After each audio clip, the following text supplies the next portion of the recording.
The whole railing disassembles with 3 bolts, here, here, and here.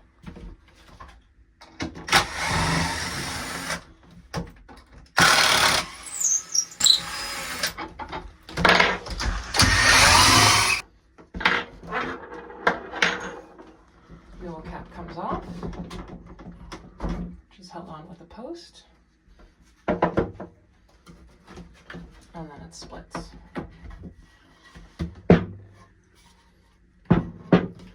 Railing can be removed, or the spindles,